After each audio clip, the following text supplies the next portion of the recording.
మత్తయి సువార్త 6వ అధ్యాయం 13వ వచనం. మమ్మను శోధనలోనికి తేక దుష్టుని నుండి మమ్మను తప్పించు. మళ్ళా చదువుతాం. మమ్మను శోధనలోనికి తేక దుష్టుని నుండి మమ్మను తప్పించు. జాగ్రత్తగా విందాం. యేసుక్రీస్తు వారు తన కొండ మీద ప్రసంగంలో చాలా విలువైన గంభీరమైన సంగతులు ఆయన లేవనెత్తి మాట్లాడాడు. అలాంటి సంగతుల్లో ఒక సంగతి ఈరోజు మనం ధ్యానించబోతున్నాం. ఏమిటి ఆ సంగతి అంటే, మానవ జీవన మనుగడ ఏ రోజు ఎలా ఉంటుందో మనకు తెలియదట. గంభీరమైన సంగతులు మాట్లాడిన ఆయన ఒక ఇసిరిన మాట ఏంటంటే, ఇదిగో ఏ రోజు ఎలా మీ లైఫ్లో ఏ కుంపటొచ్చి పడుతుందో మీకు తెలియదు అన్నాడు. శోధనలోనికి తేక 6వ అధ్యాయం ముఖ్యంగా దేని గూర్చి అంటే ప్రార్థనను గూర్చి. 5వ అధ్యాయం నుంచి 8వ అధ్యాయం వరకు జరుగుతున్న నడక దేని గూర్చి అంటే కొండ మీద ప్రసంగాన్ని గూర్చి. యేసుక్రీస్తు వారు చాలా ప్రసంగాలు చేశాడు. ఆయన అన్నిటి గూర్చి బైబిల్లో విపులీకరణగా రికార్డ్ చేయలేదు, కానీ కొండ మీద సంగతులు మాత్రం చాలా పోసగుచ్చినట్టుగా బైబిల్ గ్రంథకర్తలు రికార్డ్ చేశారు. అందులో ఒక మాట ఇప్పుడు మనం ధ్యానించిపోతున్నాం. మమ్మను శోధనలోనికి తేక దుష్టుని నుండి మమ్మను తప్పించు. నేను అడుగుతున్నాను, ఏ రోజు ఏం జరుగుతుందో మనకు తెలుసా? తెలీదు. ఏ రోజు ఏ సమస్య వచ్చి మన మీద పడుతుందో మనకు తెలుసా? తెలీదు. దుష్టుడు అన్న దగ్గర కీడన్న పదం ఇచ్చారు చూడండి. ఏ రోజు ఏ కీడు ఎలా సంభవిస్తుందో మనకు తెలుసా? తెలీదు. మరి ఎవరికి తెలుసు? మనల్ని పుట్టించినోడికి తెలుసు. మనకి జీవాన్నిచ్చి, జీవితాన్నిచ్చి, మనుగడిచ్చి, చలనాన్నిచ్చి, ఈరోజు ఆయుష్తో సజీవ లెక్కలున్న మన గూర్చి పుట్టించిన వాడికి బాగా తెలుసు. కొండ మీద ప్రసంగంలో యేసుక్రీస్తు వారు ఏమి నేర్పిస్తున్నారంటే, పుట్టించిన వాడికి బాగా తెలుసు గనక మీరు మోకాళ్ళ అనుభవంతో ఆయన దగ్గరికి వెళ్ళిపోండి. ఆయన దగ్గర మోకాళ్ళు వేయండి. ఏ రోజు ఏం సంభవించబోతుందో మనకు తెలియదు కనుక ఆయనను గోజాడండి, అడగండి, మీ జీవితాన్ని బాగు చేయమని కోరండి అంటాడు. కాకపోతే మనం చేసే పరిస్థితులు ఎలా ఉంటాయంటే, అంతా అయిపోయిన తర్వాత, అన్నీ అయిపోయిన తర్వాత, దెబ్బల మీద దెబ్బలు తినేసిన తర్వాత అప్పుడు వెళ్ళి దేవుణ్ణి అడుగుతామా, ప్రభు ఇలా జరిగిపోయింది ప్రభువా అని. అలాంటి నష్టాలు జరగకుండా ఉండడానికి ముందుగానే చెప్తున్నాడు, మీరు ప్రార్థనలో దేవుణ్ణి అడగండి, దేవా మాకు సెక్యూరిటీ ఇవ్వు అని. మా లైఫ్లో ఏం జరుగుతుందో మాకు తెలియదు. మా దగ్గర డబ్బు ఉందనుకుంటాం, కానీ లెక్కలేని బాధలు వస్తాయని మాకు తెలియదు. మా దగ్గర జనం ఉన్నారనుకుంటాం, కానీ వాళ్ళ నుండే బాధలు వస్తాయి లేదో మాకు తెలియదు. మా కుటుంబం చాలా పెద్దదనుకుంటాం, కానీ మా కుటుంబమే మా మీద తిరగబడుతుందని మాకు తెలియదు ప్రభువా. ఏ రోజు ఏం జరుగుతాయో మాకు తెలియదు గనక మా జీవితాన్ని భవిష్యత్తు ఎరిగిన వాడు గనక మమ్మల్ని బాగు చేయి అని ప్రార్థించబడుతున్నాడు. ఎవరు? యేసుక్రీస్తు. నిజముగా ఇలా ప్రార్థన చేస్తే జీవితాన్ని ఆయన బాగు చేస్తాడా అంటే, చరిత్రలో ఎలాంటి ప్రార్థన చేసి బాగుపడిన కొందరు భక్తులు రికార్డ్ చేయబడ్డారు బైబిల్లో. చూద్దాం ఒకసారి. మొదటి దినవృత్తాంతాల గ్రంథం. అందరూ బైబిల్ చూడాలి. బైబిల్ లేనివారు పక్కవారు బైబిల్ చూడడానికి సిగ్గు లేకుండా, ఎందుకంటే బైబిల్ తెచ్చుకోలేదు కనుక సిగ్గు లేకుండా అడగండి, మాకు బైబిల్ చూపించండి. మొదటి దినవృత్తాంతాల గ్రంథం 4వ అధ్యాయం. మొదటి దినవృత్తాంతాల గ్రంథం 4వ అధ్యాయం 1వ వచనం నుండి, యోధా కుమారులు ఎవరనగా పెరేసు,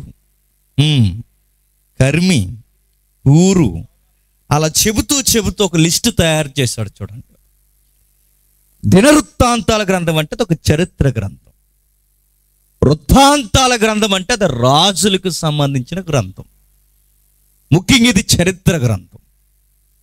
మొదటి సమూయేలు కానీ, రెండవ సమూయేలు కానీ, మొదటి రాజులు కానీ, రెండవ రాజులు కానీ, మొదటి వృత్తాంతాలు దినవృత్తాంతాలు కానీ, రెండవ దినవృత్తాంతాలు కానీ, ఇంచుమించు ఎజ్రా, నెహెమ్యా, ఇక్కడ వరకు వీటన్నిటిని చరిత్ర గ్రంథాలు అంటారు. వీటి ఆ చరిత్ర గ్రంథాల్లో ముఖ్యంగా రాజులను గూర్చి రాశారు. ఎవరిని గూర్చి? రాజులను గూర్చి. ఆ రాజులలో రాజుల కుటుంబాల్లో కొన్ని రాయల్ ఫ్యామిలీస్ ఉన్నాయి. ఎంత రాయల్ ఫ్యామిలీస్ అంటే ఆ పేరు చెబితే చాలు ఆటోమేటిక్గా గౌరవం వస్తుందట. ఎందుకంటే అలాంటి రాజులు వాళ్ళ వంశాన్ని నుంచి వచ్చారు. ఆ వంశమే యోధా. ఏ వంశం? యోధా వంశం. నేను అడుగుతున్నాను, యోధా వంశంలో పేరుగాంచిన రాజు ఎవరు? ఎవరు? దావీదు గారు. మీరు బైబిల్ చరిత్రను, రాజుల చరిత్ర చదవండి. ఏ రాజు గద్దెనెక్కినా, ఏ రాజు పాలన చేస్తున్నా దావీదుని పోలి ఉన్నాడు అని బాగుంటే చెప్తాడు. ఒకవేళ పాడై ఉంటే ఇదిగో వీడు యరొబాములా అంటాడు. దావీదులా నడిస్తే దావీదుని పోలి నడుస్తున్నాడని చెప్తాడు. ఒకవేళ నడవకపోతే ఇతడు దావీదు వంటి రాజు కాదంటాడు. మరి ఇలాంటి రాజుని బట్టి మరి ఈ గోత్రానికి పేరు వచ్చిందో, రాబోతున్న మెస్సియాని బట్టి ఈ గోత్రానికి పేరు వచ్చిందో తెలియదు. కానీ మొత్తం మీద ఈ గోత్రానికి ఉన్న సింబల్ ఏంటంటే రాయల్ ఫ్యామిలీ, రాజరికపు కుటుంబం. అలాంటి కుటుంబంలో రాజులు కొడుకులు పుట్టుకొస్తున్నారట. ఇక అందులో ఎవడు పుట్టినా రాజేగా. ఇక అందులో ఎవరు పుట్టినా అందరూ రాయల్ ఫ్యామిలీగా చెప్పుకుంటారు. అలాంటి ఫ్యామిలీలో మగవారి పేర్లన్నీ రాస్తూ వస్తున్నాడు. కానీ గమ్మత్తు ఏంటంటే పేరు చాలా గొప్పగా ఉంది. ఆ పేరులో మగాళ్ళ పేర్లు కూడా చాలా గొప్పగా ఉన్నాయి. అందులో ఒక యవనస్తుడి పేరు కూడా ఈ అధ్యాయంలో రాశాడు. ఎవరైనా చూద్దాం ఒకసారి. ఇదే వృత్తాంతాలు 4వ అధ్యాయం 9వ వచనంలో 2వ మాట. వేదన పడి అతన్ని కంటినని అతని తల్లి అతనికి యబ్బేజు అని పేరు పెట్టింది. ఈ రాజుల కుటుంబంలో తల్లులు ఉన్నారు. ఆ తల్లులకి కొంతమంది కొడుకులు పుట్టారు. ఆ కొడుకుల్లో ఒక కొడుకు పేరు యబ్బేజు. తెలుగు సామెతలో ఎలా ఉందో తెలిసే వ్యవహారం, పేరు గొప్ప అది వ్యవహారం. చూడ్డానికి రాజుల కుటుంబం, కానీ ఈ అబ్బాయికి మాత్రం ఎక్కడ గౌరవం దక్కలేదట. ఎందుకో చెప్పనా?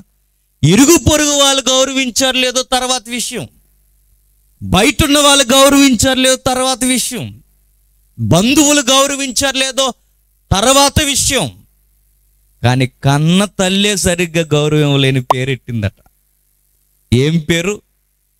వేదన పడి అతన్ని కంటినని అతని తల్లి అతనికి యబ్బేజు అని పేరెట్టిందట. నేను అడుగుతున్నాను, కనేటప్పుడు వేదన వచ్చిందని ఏమని పేరెట్టిందట? యబ్బేజు అని పేరెట్టేసిందట. నేను అడుగుతున్నాను, యబ్బేజు అంటే యబ్బేజు అంటే అది రకం అనుకోండి, చెప్పండి. యబ్బేజు అంటే వేదన పుత్రుడు అని అర్థం, వాడికి భాష. వేదన పుత్రుడు అంటే ఏడుపు కొట్టోడు అని అర్థం. నేను అడుగుతున్నాను, ప్రపంచంలో ఏ తల్లైనా కొడుకులకి ఇలాంటి పేర్లు పెట్టుకుంటుందా? పెట్టరు. ఎలా పెట్టుకుంటారు చెప్పనా? ఆడు బొగ్గులాగా ఉన్నా వాళ్ళ అమ్మ అంటది నా బంగారం వీడు అంటది. ఎవరిని? ఆడిని. మనం అనుకుంటే ఇడు బంగారం వీడు అనుకుంటామా? వాళ్ళ అమ్మకాడు బంగారమే, నల్ల బంగారం. వాళ్ళ అమ్మకాడు బంగారమే. ఆయన చూసి అంటది మా వాడు చిరంజీవి అంటాడు అంటది. చిరంజీవి అంటే కంగారైపోతాడు. వీళ్ళని చూస్తుంటే కొడుకులను చూడండి, వాళ్ళు పొగుడుతారు. మనం తప్పు లేదు, ఎందుకంటే కాకి పిల్లలు కాకి ముద్దు, ఎవరి పిల్లలు వాళ్ళకి ముద్దు. ప్రపంచంలో ఏ పిల్లలు ఎలా ఉన్నా, ఏ తల్లైనా ఎలా పేర్లు పెట్టుకుంటుందంటే మా బంగారం, మా ఎండి, మా వజ్రం, మా వైడూరు, మా ప్లాటినం, ఇంకా చెప్పండి ఏమున్నాయో. ఏం చెప్తారు ఇక పిల్లలకి? అంత బాగా పొగుడుకుంటారుగా. మరి ఈ తల్లికి ఏమైందో, కనేటప్పుడు వేదన వచ్చిందని మరి ఏ దుఃఖ దినాలు చూసిందో ఆ బిడ్డను బట్టి తెలియదు. కానీ మొత్తం మీద ఏ పేరు పెట్టిందంటే మా కొడుకు పేరు ఏడుపు కొట్టాడు అందట. ఏం పేరు? ఏడుపు కొట్టాడు. పేరేమో వంశమేమో రాజుల కుటుంబం, వంశమేమో రాజరిక కుటుంబం నుంచి వచ్చాడు. కానీ సొంత తల్లే ఏం పేరెట్టింది? మా సొంత తల్లే ఈడు ఏడుపు కొట్టాడు అన్నదట. నేను అడుగుతున్నాను, మామూలుగానే మంచి పేర్లు ఉంటే మన ఈదులో పిల్లలు ఎలాంటి పేర్లు పెడతారండి కుర్రోళ్ళకి? ఒకడు అంటున్నాడు, రే కాకి వీళ్ళు రారా అన్నాడు. ఆడి పేరు కాకట. వాళ్ళ అమ్మాడికి మంచి పేరు పెట్టింది. కానీ ఈదులో కుర్రోళ్ళు ఎలాంటి పేర్లు పెడతారు? కాగ్గే. ఇంకా చెప్పండి, 4 నిక్ నేమ్స్ ఏమైనా ఉన్నాయేమో ఈదుల్లో ఉంటాయా? గిన్నెగే, ముంత గిన్నెగే, అలంబండ, ఇవి చూడండి. మంచి పేర్లు పెడితేనే వంకలెట్టే సొసైటీ ఆ రోజైనా ఈ రోజైనా. అలాంటిది అమ్మే సరైన పేరు పెట్టకపోతే ఈ ఇరుగు పొరుగు యవనస్తులు ఎలా పిలుస్తారు చెప్పండి? మంచి పేర్లు ఉంటేనే కుదురింగా పిలవరు, మామూలుగానే మంచిగా బతికే వాళ్ళని కుదురింగా పిలవరు. అలాంటిది ఇలాంటి మంచి పేరుకు నోచుకోలేక, కనీసం ప్రేమకు నోచుకోలేక, పిలుపులో కూడా తల్లి గౌరవాన్ని దక్కించుకోలేని ఈ బిడ్డ ఎంత బాధపడి ఉంటాడు చెప్పండి. చాలా ఏడ్చాడండి లైఫ్లో. మా అమ్మే నాకు సరైన పేరెట్లేదు, నా ఇరుగు పొరుగు వారు నన్ను సరిగ్గా గౌరవించలేదు అని, ఏ విధముగా నాకు గౌరవం దక్కలేదని ఏడ్చాడు లైఫ్లో. చెప్పుకోవడానికి రాయల్ కుటుంబమే, కానీ పిలుపులో కూడా రాయల్టీ నాకు లేదు. నలిగిపోయాడు, పిలుపులో గౌరవం దక్కలేకపోయాడు. బాగున్న వారినే సరిగ్గా గౌరవించలేని దొంగ సొసైటీకి ఇక ఎలాంటి పేర్లుంటే ఇంకెలా పిలుస్తారు? అలాంటి అబ్బాయి నలిగిపోతూ నిజంగా మీరు చూడండి, అలాంటి పేరే మన తల్లులు మనకెడితే ఏం చేస్తాం? ఇలాంటి పేర్లు మన తల్లులు మనకెడితే ఏం చేస్తాం? అంతా నీ వల్ల జరిగిందంట. ఎవరిని? మన అమ్మగారిని. ఈ మధ్య ఒకడు నీరా సరిగా చదవలేదంటే ఆడు తిరిగేసి వీడు సరిగా వానాకాలం వీడు సరిగా స్కూల్కి వెళ్ళలేదని ఒప్పుకోక వీడు ఏం చెప్తున్నాడు తెలుసా? మా అమ్మ నన్ను బోర్డు స్కూల్లో జాయిన్ చేసిందని అన్నాడు వీడు. అంటే ప్రైవేట్ స్కూల్లో జాయిన్ చేస్తే బాగా చదివేది, ఎరగదీసేది, నేను ఐఏఎస్ ఐపీఎస్ అయిపోతును, కానీ మా అమ్మ నన్ను సరిగ్గా చదివించలేదు అన్నాడు. నేరం ఎవరిదట? అలా అమ్మదట. వీడు సరిగ్గా చదవడం చెప్పట్లేదు. ఒకవేళ అలాగే అనుకుంటే అంబేద్కర్ గారు వీధి దీపాల్లో చదివాడు. మరి ఆయన్ని ఏమనాలి? మహానుభావులందరూ బోర్డర్ స్కూల్లోనే చదివారు. వాళ్ళు నీ చేత కాలేదని చెప్పు. చాలామంది పిల్లలు చేసే తప్పు ఏంటంటే, మేము ఎదగకపోవడానికి కారణం ఏంటంటే మా పేరెంట్స్ సపోర్ట్ లేదండి మాకు అని చెప్పు. మేము సరిగ్గా ఈరోజు సరి అయిన స్టాండింగ్లో లేకపోవడానికి మాకు పెట్టుబడులు పెట్టలేదండి, మాకు బట్టలు కొనలేదండి, మాకు పరికరాలు కొనలేదండి, అది చేయలేదండి, ఇది చేయలేదండి, ఇలా వంకలు పెడుతున్న ప్రతి మగ పిల్లగాడికి నేను చెప్తాను, ఇతనికి ఉన్నంత ప్రాబ్లమ్స్ లైఫ్లో ఎవరికి లేవు. కనీసం మంచి పేరు లేదు, కనీసం తిన్నాడా ఉన్నాడని అడిగేవాడు కూడా లేరేమో. ఏమో ఆయన జీవితం ఎంత శోక సముద్రంలో మునిగిపోకపోతే, ఎంత బాధపడకపోతే ఆయన తీసుకున్న నిర్ణయాలే చెబుతున్నాయి. చాలా ఏడ్చాడని. ఏడ్చాడు. ఎంతగా ఏడ్చాడంటే, నా లైఫ్ ఏంటో, బౌండరీస్ ఏంటో కూడా నాకు తెలియట్లేదని ఏడ్చాడు. నా ఎదుగుదల ఏంటో, నా పేరెంట్స్లో కూడా నా గూర్చి ఊహలేంటో కూడా నాకు అర్థం అవట్లేదు, నాకేం తోచక, నాకేం చేయక మా అమ్మ వాళ్ళు ఇలా అయిపోయానని వాళ్ళ అమ్మ మీద పగ పెంచుకోలేదన్న. మనమైతే ఏం చేస్తామండి? మన అమ్మ మీదకి టైం వచ్చినప్పుడు అలా ఎవడన్నా ఇలాగ అడ్డగోలు పేరు ఎట్టి పిలిస్తే ఏమందో, నువ్వేటో ఆ పేరు, అందుకే అలా పిలుస్తున్నారు అందమ్మ. పొరపాటున తాతల పేర్లు పెడితే ఊరుకోవట్లేదు. ఇప్పుడు రికార్డ్స్లో తొలగించేస్తున్నాం మనం. నాన్నమ్మ పేర్లు పెడితేనే సీతమ్మ పీతమ్మ అని పెడితే ఏం చేస్తున్నారమ్మ తల్లులు మీరందరూ? మార్చేస్తున్నావు. స్టైలిష్ నేమ్ ఎట్టలేదు, నువ్వు ఆ తాతమ్మ పేరు ఎందుకు పెట్టాను గొడవ పెడుతున్నాం మనం. తాతల పేర్లు, తాతమ్మ పేర్లు పెడితేనే, నానమ్మ పేర్లు పెడితేనే ఇష్టపడలేదే, ఫైట్ చేస్తున్నామే. ఆధార్ కార్డులో రికార్డ్స్లో మన పేరు మార్చేస్తున్నామే. అలాంటిది ఈ అబ్బాయి చూడండి, వాళ్ళ అమ్మతో ఫైటింగ్ దిగలేదట. నీ వల్ల నేను ఎలా అయిపోయాను, పిలుపులో కూడా నాకు గౌరవం లేదు, సొసైటీలో నాకు గౌరవం లేదు, ఆడుకోవడానికి వెళదామంటే నా సహోదరుల మధ్య నాకు గౌరవం లేదు, నీ వల్ల ఎలా జరిగిందని వాళ్ళ అమ్మ మీద పగ పెంచుకోలేదట. మరి ఏం చేశాడు ఈ అబ్బాయి అంటే, ప్రార్థనలో అనుభవం పెంచుకున్నాడట. అది జీవితానికి కావాల్సిన ఎదుగుదల. వాళ్ళ అమ్మ మీద పగ ప్రతీకారం పెంచుకోలేదట, ప్రార్థనలో భయభక్తులు నేర్చుకునే ఒక ప్రార్థన అనుభవం పెంచుకుంటున్నాడట. గమ్మత్తు ఏంటి చెప్పనా? బాగా పెంచిన కొడుకులే మాట అన్న రోజులు ఈ రోజు ఆ రోజులు కూడా అంతా అదిగో పాపం బాధ ఎవరికి చూడండి. బాగా పెంచిన కొడుకులు కూతుర్లే మాట వింటలేదు. అన్నీ పెంచి వాళ్ళన్నీ మానుకొని పస్తులుండి అన్నీ చేస్తే చివరికి ఆ తల్లిదండ్రులకి వీళ్ళు మిగిల్చేది ఏంటి చెప్పండి? బాధే. చదువుకోవడానికి వీళ్ళు చదువుకుంటారు, రేయి పగలు వాళ్ళు కష్టపడితే వీళ్ళు చేసే పనులు ఏంటో తెలుసా? కనీసం చదువు అబ్బక ఏమీ అబ్బక చివరికి తల్లిదండ్రుల మీదకి వాళ్ళంత మనుషులు అయిపోయి వాళ్ళ మీదకి తిరగబడుతున్నారు. నేను అడుగుతున్నాను, బాగా పెంచిన వారే తిరగబడుతున్నారే, కనీసం బాగా కాదు కదా, బాగా కూడా పిలవలేని ఈ అబ్బాయి ఎంత తిరగబడాలి చెప్పండి వాళ్ళ అమ్మగారి మీదకి? ఏమీ తిరగబడలేదట. మరి ఏం చేస్తున్నాడు? 10వ వచనం చెప్తున్నాడు చూడండి. ఎబ్బేజు ఇశ్రాయేలు దేవుని గూర్చి మొరపెట్టి, నీవు నన్ను నిశ్చయముగా ఆశీర్వదించి నా సరిహద్దును విశాలపరిచి నీ చెయ్యి నాకు తోడుగా ఉండ దయచేసి నాకు కీడు రాకుండా దానిలో నుండి నన్ను తప్పించుమని ప్రార్థింపగా, దేవుడు అతడు మనవి చేసిన దానిని అతనికి దయచేసును. ఆగుదాం జాగ్రత్తగా. ఎక్కడైతే సరి అయిన ప్రేమకి, ఎక్కడైతే సరి అయిన ఎదుగుదలకి, ఎక్కడైతే సరి అయిన ప్రోత్సాహానికి నోచుకోలేని యవనస్తులారా జాగ్రత్తగా వినండి. తల్లిదండ్రుల మనస్సును అర్థం చేసుకోలేని యవనస్తులారా జాగ్రత్తగా వినండి. పిల్లల్ని సరిగ్గా పిలవలేని, పిలుపులో కూడా ప్రేమను చూపించలేని తల్లిదండ్రులారా మీరు కూడా జాగ్రత్తగా వినండి. ఈ కుటుంబ వ్యవస్థలో మనకి నేర్పిస్తున్న ఒక చక్కటి గుణపాఠాలు దేవుడు రాయించాడు చూడండి. చెప్పుకోవడానికి భారీ వంశం ఉందట, చెప్పుకోవడానికి రాజుల వంశం ఉందట, కానీ కనీసం పిలుపులో కూడా సరైన గౌరవం లేదట. అలాంటి టైంలో ఏడుస్తున్నాడు, బాధపడుతున్నాడు. మా అమ్మ నన్ను కనడమైతే కనింది, కానీ నా భవిష్యత్తుని మాత్రం మా అమ్మ కనలేదు. అంతే కదండి, తల్లిదండ్రులుగా మనం కలగలరు అంతే, అంతవరకే.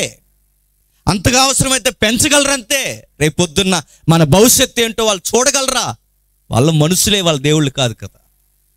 వాళ్ళ లైఫ్ ఎలా ఉందో, వాళ్ళ లైఫ్ ఏ రోజు ఎలా తిరగబడుతుందో వాళ్ళకే తెలియదు. ఇక మన భవిష్యత్తును కూర్చి వాళ్ళకేం తెలుసు? తల్లిదండ్రులుగా వాళ్ళ కన్నారు మనల్ని.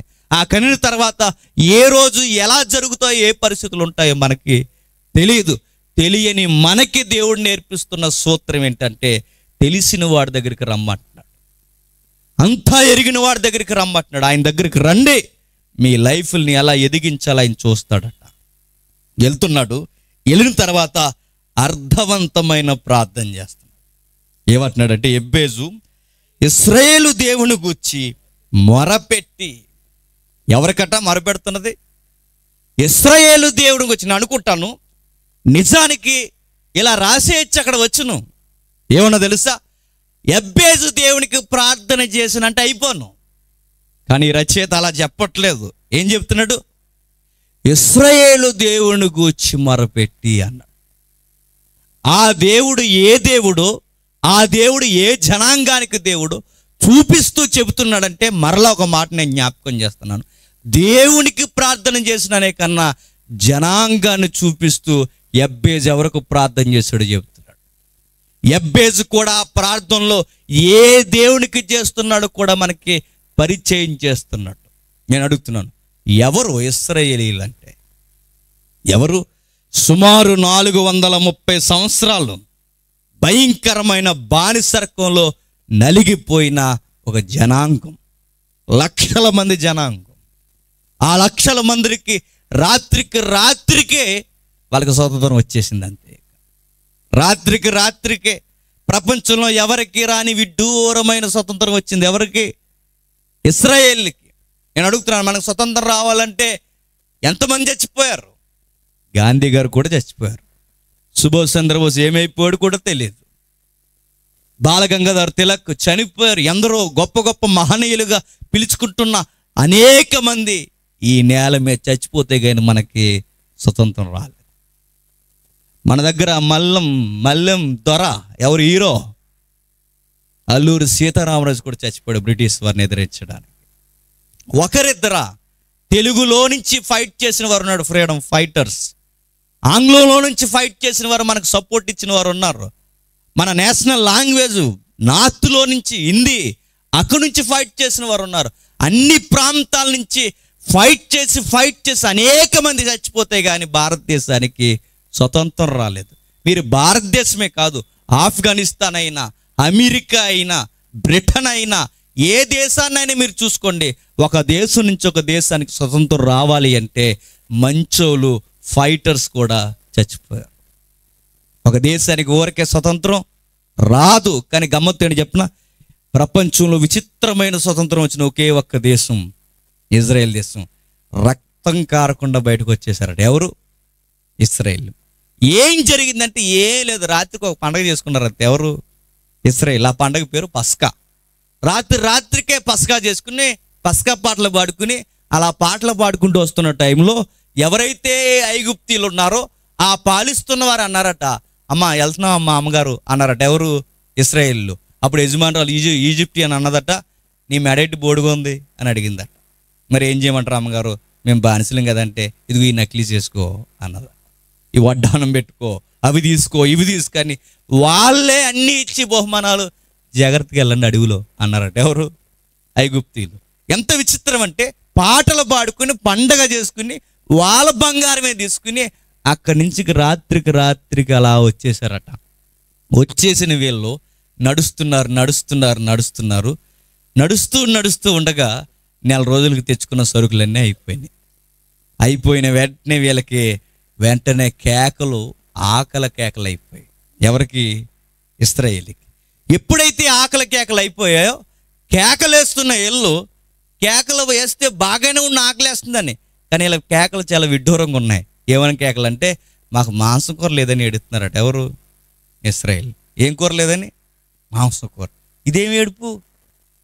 ఆ లైఫ్లో అంటే బాగా గుర్తుపెట్టుకోండి, ఈ ఆకలి దప్పులకి, ఈ దాహానికి, ఈ చుట్టూ చూసిన ఎడారికి వీళ్ళకి అర్థమైన విషయం ఏంటంటే, ఖచ్చితంగా కనుసూపు మేరలో పచ్చని మొలక కూడా కనబట్టలేదు, ఎక్కడ నీటి చుక్క కూడా దొరకట్లేదు.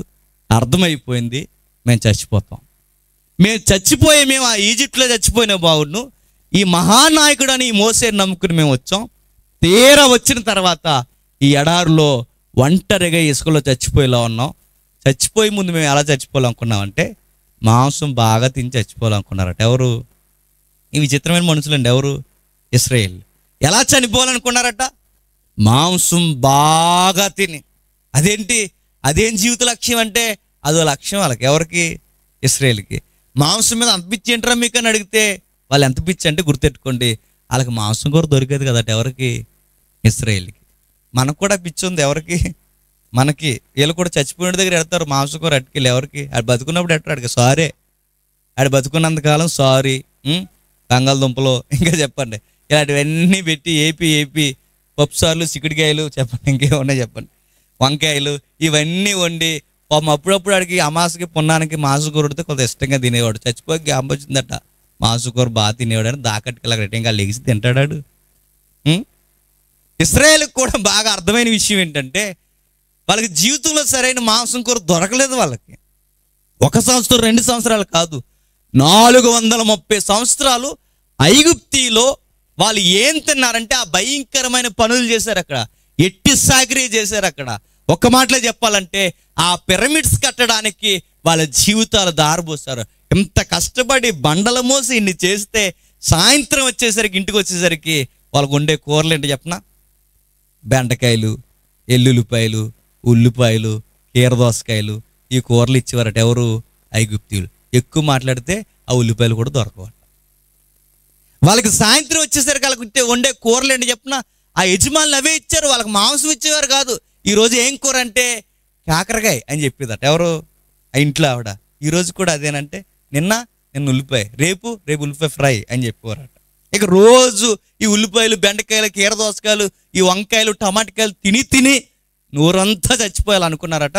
చచ్చి లోపల మాంసం తిని చచ్చిపోవాలనుకున్నారట. ఎవరు? ఇశ్రాయేల్. ఆ గోల్ ఎలా ఉందో ఒకసారి చూద్దాం బైబిల్లో. నిర్గమాకాండం 16వ అధ్యాయం ఒకసారి చూడండి. నిర్గమాకాండం 16వ అధ్యాయం మొదటి వచనం నుండి.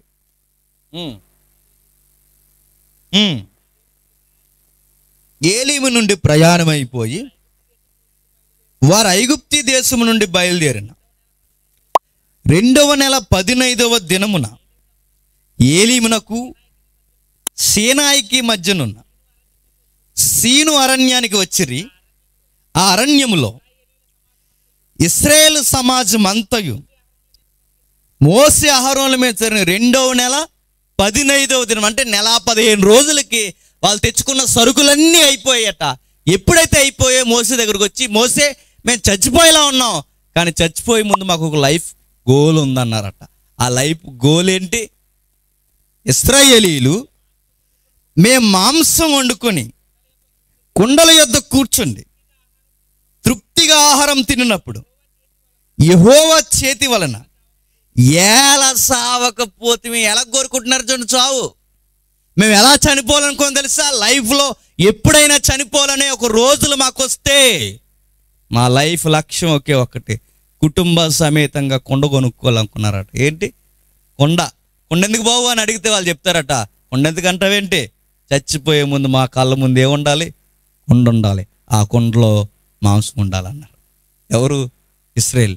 మాంసం ఏంటంటే అంటే మా జీవిత లక్ష్యం అదే మాంసం అన్నారు వాళ్ళు. చూడండి అక్కడ రాయబడిన పదాలు, మేము మాంసం వండుకొని కొండల యొద్దే కూర్చుండి తృప్తిగా ఆహారం తిన్నప్పుడు అప్పుడు యెహోవా వచ్చి మమ్మల్ని చంపేసిన మంచి సావు అన్నారట. ఎవరు? ఇశ్రాయేల్. సావు చూడండి ఎలా కోరుకుంటున్నాడు. ఎవడైనా ఇల్లు కట్టుకోవడం సొమ్ము అంటారు, ఎవడైనా ఉద్యోగం అంటారు, అదంటారు ఇదంటారు. మీ శుభకార్యం ఏంట్రా, మీ సావు కార్యం కూడా అని అడిగితే వాళ్ళు అంటారు కొండల దగ్గర అలా కూర్చుని అలా ఇలా తింటున్నప్పుడే మాంసం అమ్మయ్య ఆవు అనేసరికి అప్పుడు దేవుడు ఇలా ఆకాశం బడాలమని కొట్టేసిన మంచి సావు అనుకుంటారంట. ఎవరు? ఇశ్రాయేల్. పిచ్చెక్కిపోయారు మాంసం కోసం. ఎవరు? చూడండి ఇశ్రాయేలీలు. ఎందుకంటే వాళ్ళకి పెట్టలేదు ఈజిప్ట్లో. 430 సంవత్సరాలకి వంకాయలు, బీరకాయలు, బెండకాయలు ఇలాంటి కాయగూరలు అన్నీ పెట్టి వాళ్ళ లైఫ్లో పెట్టుకున్నది ఏంటంటే కుటుంబ సమేతంగా చచ్చిపోవాలనుకుంటే ఎలా చచ్చిపోవాలనుకున్నారట? స్నానాలు కూడా చేయకుండా అక్కడే కూర్చుని వండుకున్నది ఇంకా అలా వేడిగా ఉండగానే అక్కడ తినే చచ్చిపోతే బాగుండు అనుకున్నారు. లైఫ్లో చచ్చిపోతే మంచి సావు ఏంటో తెలిసి వాళ్ళకి కొండ దగ్గర చచ్చిపోవాలట. ఎవరికి? ఇశ్రాయేల్కి. ఇలాంటి బ్యాచ్ అంతా మోసే బురద తినేశారంటే, మోసే మాకు ఆకలేస్తుంది, ఈజిప్ట్లో ఉన్నా బాగున్నాం, అక్కడ చచ్చిపోతాం ఏదోలాగా, మాకు అక్కడ సమాధులు లేవనా, పిరమిడ్స్ లేవనా, యెహోవా పేరు మీద ఎక్కడి వరకు మమ్మల్ని తీసుకొచ్చావు, ఏం చేయమంటావు మమ్మల్ని అడిగితే వెయిట్ అన్నాడు. ఎవరు? మోసే గారు.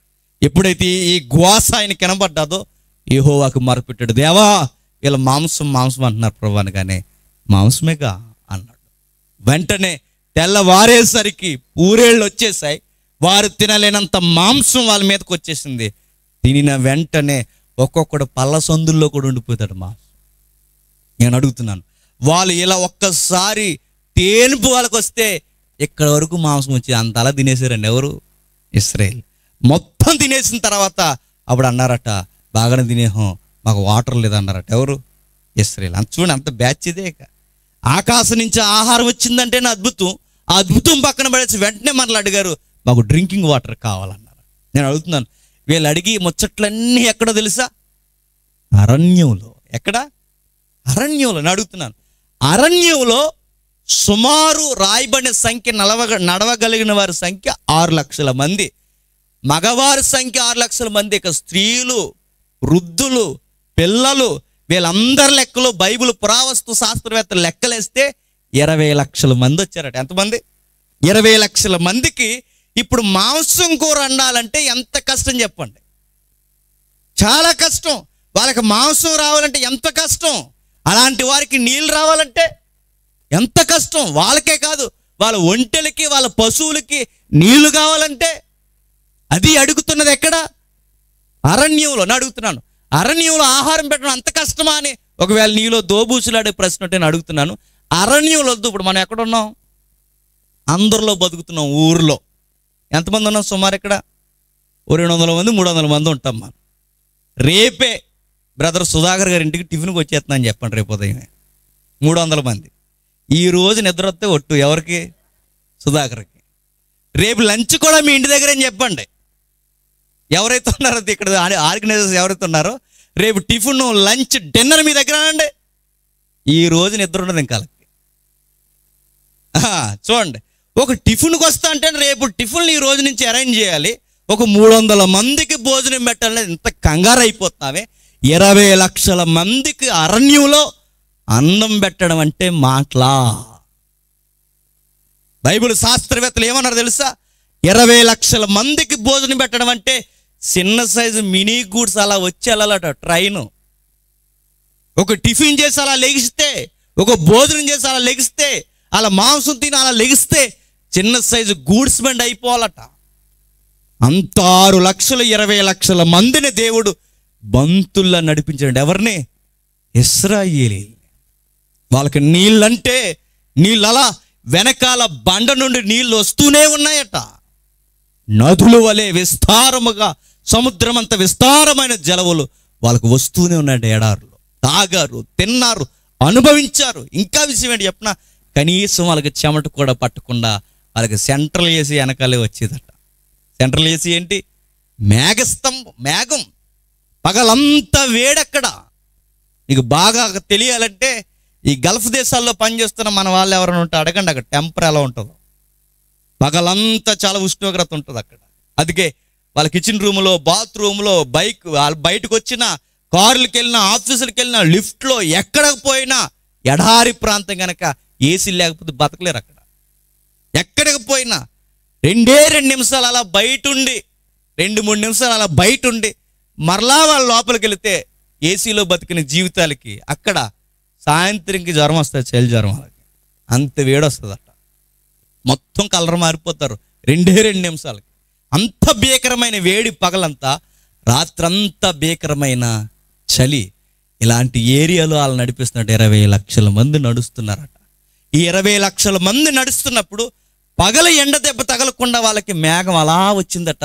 చాలా కూల్గా వాళ్ళు నడిపించిందట. ఎంత కూల్ అంటే వాళ్ళకి చెమట కూడా ఎక్కలేదట, వాళ్ళ బట్ట కూడా మాయలేదట, వాళ్ళ చెప్పులు అరగలేదట. రాత్రి వేళ వాళ్ళకి చలి తగలకూడదని అదే మేఘాన్ని అగ్ని స్తంభంగా మార్చేసాడట. ఇలా బంతుల్లా ఎంతమందిని నడిపించాడంటే 20 లక్షల మందిని ఆకాశం నుంచి ఆహారం అంటే అలా కురిపించాడంట. అంతే. ఆకాశం నుంచి ఆహారం అనగానే అలా వచ్చేసి దిగిపోయింది ఇశ్రాయేలు మీదకి. అరణ్యంలో పోషించడం. ఇప్పుడు అడుగుతున్నాను, అరణ్యంలో ఇశ్రాయేలుని 20 లక్షల మందిని పోషించిన దేవుడు ఈ ఒంటరి జీవితమైన, కనీసం మంచి పేరు కూడా నోసుకోలేని ఇలాంటి ఒంటరి బతుకుని పోషించగల దేవుడు ఒకే ఒక్కడు, ఆయనే ఇశ్రాయేలు దేవుడు అని గుర్తెరిగిన ఎబ్బేసి వచ్చి ప్రార్థన చేస్తున్నాడు, ఇశ్రాయేలు దేవా నన్ను బాగు చేయి అని. ఎందుకు ఇశ్రాయేలు దేవుడు అని అన్నాడంటే, లక్షల మందిని అరణ్యంలో బతికించిన వాడు ఈ ఒంటరి జీవిని కూడా బతికించగలడు. లక్షల మందికి అన్నం పెట్టినాడు ఈ ఒంటరి జీవిని కూడా సరిహద్దులు విస్తరింప చేయగలడు. అందుకే ఆయన నమ్ముకున్న ఆయన అర్థవంతంగా ప్రార్థన చేయడానికి ఇశ్రాయేలు దేవునికి ప్రార్థన చేస్తున్నాడు. ఎందుకంటే ఒంటరైపోయిన వారినే బతికించావు, ఈ ఒంటరి వాడిని కూడా నువ్వే బతికించగలవని దేవునికి ప్రార్థన చేశాడనే కన్నా ఇశ్రాయేలు దేవునికి ప్రార్థన చేసిన అన్నాడు. మరలా నేను ఒక మాట అడుగుతున్నాను. ఇశ్రాయేలు దేవునికి ఎబ్బేసు ప్రార్థన చేసిన తర్వాత రెండో మాట ఏంటంటే, నిశ్చయముగా నా సరిహద్దులను విశాలపరచు అన్నాడు. ఒక మాట అడుగుతాను, ఈ సౌండ్ ఎక్కడో విన్నాం మనం. నిశ్చయముగా నన్ను ఆశీర్వదిస్తే గాని, నా సరిహద్దులు విస్తరింపజేస్తే గాని కుదరదన్న ఈ మొంకు పట్టు ప్రార్థన ఎక్కడో విన్నాం మనం, ఎక్కడో చదివాం మనం. ఆయన ఎవరు? ఆయనే ఇశ్రాయేలు. ఆ ఇశ్రాయేలు అవ్వకముందు ఆయన పేరు యాకోబు. ఎవరు? యాకోబు గారు. జాగ్రత్తగా వింటాం. ఇశ్రాయేలీలు అంటే ఒక జనాంగం, ఇశ్రాయేలు అంటే ఒక వ్యక్తి, ఆయన పేరు యాకోబు. ఆయన ప్రార్థన కూడా జ్ఞాపకం చేసుకుంటున్నాడు. ఎవరు? ఎబ్బేస్ గారు. ఎందుకంటే మక్కి ఆ ప్రార్థన మనకు కనబడదు. నేను అడుగుతున్నాను, ఎందుకు యాకోబు ఏంటి? ఆయన కొంగుసాగుడు బిడ్డ. ఎవరు? యాకోబు గారు. ఎంత కొంగుసాడు బిడ్డ అంటే, ఈ రోజుల్లోనే కానీ ఉన్నాడు అనుకోండి, స్కూల్కి వెళ్ళమని వెళ్ళడు. ఎవరు? యాకోబు వెళ్ళడు. మరి ఏం చేస్తాడు? ఎంతసేపు వాళ్ళ కొంగట్టుకుని, వాళ్ళ అమ్మ కొంగట్టుకుని తిరుగుతుంటాడు అలా ఇంట్లో. వాళ్ళ అమ్మ అలా కిచెన్లోకి వెళ్ళింది అనుకోండి, కిచెన్లోకి వెళ్తాడు. అలా బెడ్రూమ్లోకి వెళ్ళిందంటే అలా వెళ్తాడు. ఎంతసేపు వాళ్ళ అమ్మ అమ్మ అమ్మ అని తిరుగుతాడు అన్నమాట. ఎవరు? యాకోబు గారు. అలా తిరుగుతున్న అబ్బాయికి స్కూల్ లేదు, పని లేదు, ఏమీ లేదు. గారాల బిడ్డ ఎదుగుతున్నాడు. ఎవరికి? రెబెక్కమ్మ. ఇలా ఎదుగుతున్నప్పుడు బాగా వినండి, వాళ్ళ అమ్మగారు కాస్త అతి ప్రేమ ఎక్కువైపోయింది. ఎవరి మీద? యాకోబు మీద. అబ్బేజ్ ఏంటో మనకు తెలియాలంటే ఇవన్నీ మనకు తెలియాలి. ఎప్పుడైతే యాకోబు గూర్చి తీవ్రతమైన ప్రేమ ఎక్కువైపోయిందో, నిజానికి చిన్న కొడుకు మీద ఉన్న ఆ లవ్వు పెద్ద కొడుకు మీద లేదు. మరి ఏమో మనకు తెలియదు. కొంతమంది ఇలాంటి తల్లులు ఉంటారండి, చిన్నోడిని ఒకలా చూస్తారు, పెద్దోడిని ఒకలా చూస్తారు. ఆ చిన్నోడిని అలా చూస్తున్నప్పుడు వాళ్ళ పెద్దన్నయ్య వాళ్ళ నాన్న మాట్లాడుకున్నప్పుడు చెవిట్టి అన్నదట. ఎవరు? రెబెక్కమ్మ. వీణ అన్నదంటే ఒరే ఇలా రారా అన్నదట. ఎవరిని? యాకోబు గారిని.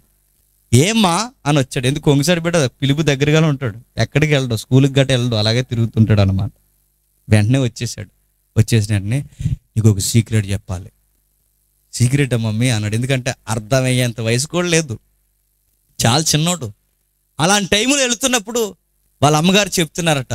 ఏమని చెప్తున్నారు? మీ అన్నయ్య మీ నాన్న ప్రాపర్టీ కొరకు మాట్లాడుకుంటున్నారు, ఆస్తుల కొరకు మాట్లాడుకుంటున్నారు, రేపు పొద్దున ఎవరి చేతుల్లో పెట్టాలని మాట్లాడుకుంటున్నారు అనగానే అవునా అన్నాడు. ఎవరు? యాకోబు గారు. మరి ఏం చేయాలి మమ్మీ అంటే, లీగల్గా ప్రాపర్టీ నీకే రావాలరా, నీ నేమ్ మీద క్లెయిమ్ చేస్తాను, నన్ను నమ్మన్నది. ఎలా మమ్మీ అంటే, మీ నాన్నకు ప్లానింగ్ వేసాడులే అన్నది. ఏంటా ప్లానింగు? ఏట మాంసం తెచ్చిన వెంటనే మీ అన్నయ్యకి రాసి ఇచ్చేస్తా అన్నాడు. ఆ ఏట మాంసం ఏదో నువ్వే తేవాలంది. మనోడికి పెద్ద డౌట్లు వచ్చేసినాయి. ఎవరికి? యాకోబు గారు. మనం ఏటకి వెళ్ళడం అంటే అంత లేదమ్మా అన్నాడట. ఎవరు? యాకోబు గారు. అరే కంగారావుకు నేను ఉన్నానుగా, మీ నాన్న పట్లన్నీ ఎక్కడుంటాయి నాకు బాగా తెలిసి. ఇలాంటి తల్లు ఉంటారు, తెంగర తల్లు. వీళ్ళంతా వాళ్ళ నాన్నకి గుట్లు ఎక్కడున్నాయో కొడుకులకి చెప్తుంటాను. నేను మరలా చెప్తున్నాను, ఇలాగే మీ వార్తలను మీరు ఈక్ చేసి మాట్లాడండి మీ పిల్లల దగ్గర, రేపొద్దు నీ ఈక్ పాయింట్ కూడా పట్టుకుంటాడు. గుర్తెట్టు చెబుతుంది. మీ నాన్నకి ఏట మాంసం తెచ్చిన వెంటనే మీ నాన్న రాసి ఇచ్చేస్తాడు అనగానే వెంటనే ఇప్పుడు ఏట మాంసం ఎలా వస్తుందమ్మా అనగానే, డోంట్ వరీ, వెనక్కెళ్ళు, మేకల మందలోనికి బాగున్న ఒక మేకను తీసుకొచ్చే దాన్ని ఏం చేస్తాను, మీ నాన్నకి వండి ఏట మాంసంగా పెట్టేస్తాను. నేను అనుకుంటా అండి, రెబెక్కమ్మ వచ్చినంత వంటలు ఈ ప్రపంచంలో ఎవరికి రావేమో. ఎందుకంటే ఆవిడ ఎంత దిట్టంటే గరిటె తిప్పడంలో, ఆవిడ వండితేనట 40 సంవత్సరాల కాపురం చేసిన భర్తకు కూడా అది ఏ మాంసం కూడా తెలదట. యూట్యూబ్లో ఏం వండుతారు, మా టీవీలో ఏం వండుతారు, రెబెక్కమ్మ వండితేనట అది ఏ మాంసమో తెలదట. ఆ గుమగుమలకి మొత్తం మీద ఎలాంటి వాగ్దానాలన్నీ ఇచ్చేస్తాడు తిన్నాడు. అంటే అలా వండుతుంది అన్నమాట. ఆవిడ గట్టి తిప్పడంలో ఆవిడ దిట్ట. ఎంత దిట్ట అంటే మేక మాంసానికి ఏట మాంసానికి కూడా ఇన్ని సంవత్సరాలు కాపురం చేసిన ఇసాక్కి తెలియలేదంటే మరి ఏం మసాలాలు వేసిందో, మరి ఏం వేసి వండిందో. ఒకప్పుడు యాడ్ వచ్చేదండి చిన్నప్పుడు గరం మసాలా కోసం. ఆ యాడ్ క్రికెట్ టైంలో కరెక్ట్గా మధ్యలో ఓవర్ అయ్యేసరికి వచ్చేది యాడ్. అది ఆ యాడ్ తప్పక చూసేవాళ్ళం, ఇంకేం చేస్తాం అప్పుడు దూరదర్శనం అది. అలా వచ్చిన వెంటనే యాడ్ డేట్ అనుకుంటున్నారు. అలా కారులో వెళ్తుంటారు ఓ ఫ్యామిలీ, అలా కారులో అలా వెళ్తుంటారు. సడన్గా కారు ఆపేసి వీళ్ళ కిచెన్ రూమ్ ముందుకు వచ్చేసి ఇలా ప్లేట్ పెట్టుకుని మరి మాకో అని అడుగుతారు. ఏంట్రా ఇది యాడ్ డేట్ సూత్రం ఏంటని అడిగితే ఆ యాడ్లు ఏంటంటే ఆ కిచెన్ రూమ్ ముందు లోపల కాబట్టి గరం మసాలా వండేస్తుంది అనమాట. ఆ మసాలా వేసి కూర వండుతుంటే వీళ్ళ ప్రయాణం ఆపేసుకుని ఇక్కడికి వచ్చేసి కారు ఆపేసి ప్లేట్లు పెట్టుకుని మరి మాకు అని అడుగుతున్నారు. చూడండి, అది యాడ్. నేను అడుగుతున్నాను, ఇది నిజంగా జరుగుద్దో లేదో నాకు తెలియదు కానీ రెబెక్కమ్మ కూరలు వండుతున్నట ఎవడైనా కమిట్ అవ్వాల్సిందే అంట. అలా ఉంటాయి గుమగుమలు. ఎవరివి? రెబెక్కమ్మ. నిజంగానే అలా ఉంటాయి. ఎలా చెప్పగలం మనం అంటే, ఈ సిట్టకాలే ఈ అబ్బాయి నేర్చుకున్నాడు. ఎవరు? యాకోబు గారు. వాళ్ళ అమ్మ దగ్గర చుట్టూ తిరిగి వీళ్ళు నేర్చుకోలేదట. మరి ఏమి నేర్చుకున్నాడు? వాళ్ళ అమ్మ ఉండే గుమగుమలు నేర్చుకున్నాడట. ఆ గుమగుమలు వాళ్ళ అన్నయ్య వేసాడు. ఎవరికి? యాసావుకి. ఆ కూరలు మరి ఎలా వండేవారు ఈ తల్లి కొడుకులు ఇద్దరో తెలియదు కానీ ఎవడైనా ఫిదా అయిపోవాల్సిందట. ఆ ఫిదా అయిపోయిన తర్వాత ఏం కావాలి చెప్పరా, ఆస్తి రాసి ఇచ్చామంటావా, కూర అర్జెంటుగా అనేవారట. అంటే అలా ఉండే వంటకాలు అలా ఉండేవి.